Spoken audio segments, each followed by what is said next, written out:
Привезли мне такую огромную сувель. Сейчас надо ее распилить. Но Матвей сказал без него не пилить. Поэтому придется дождаться, пока она вернется из садика. Пока его разметим, а потом распилим.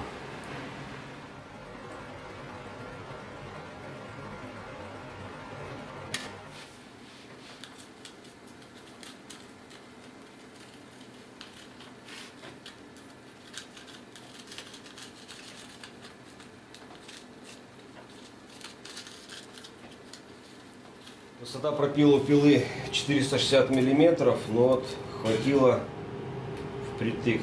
Здесь примерно 420-430 миллиметров толщина.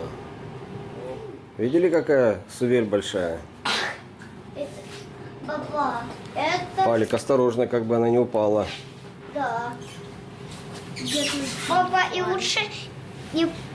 Папа, чтоб тебе... Я хочу потрогать сзади от этих иголок. Нет, это ленточное полотно, оно очень острое, не надо его трогать. Ну, снизу, ну, вот здесь вот, сзади. Ну, здесь потрогай аккуратненько.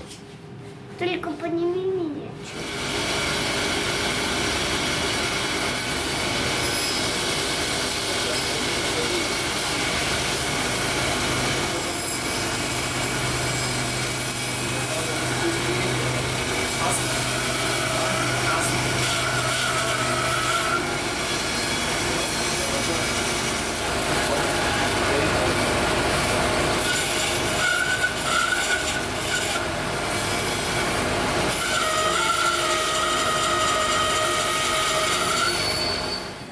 Вот такой нарост мы делись. Видите, это сувель. Мы потом и распилим еще ровненько.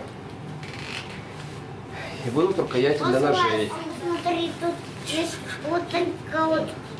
Вот это черное, это болит. Ну да. Вторая половина. Пилить было тяжело, но вроде бы распилили. С одной стороны отпилили, а теперь пилим по направляющей, ну где-нибудь миллиметров 60, чтобы после усушки получить в чистоте 50.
Сувель распилена. Сейчас уложим ее на улице для того, чтобы она сохла постепенно там и дошла до 15 хотя бы 20% влажности. В прошлый раз, если кто помнит, я испортил сувель, поскольку влажную сувель засунул сразу в сушилку, она вся растрескалась. Поэтому сейчас будем за несколько месяцев потихоньку ее доводить до влажности процентов 15, а затем уже заложим в сушилку.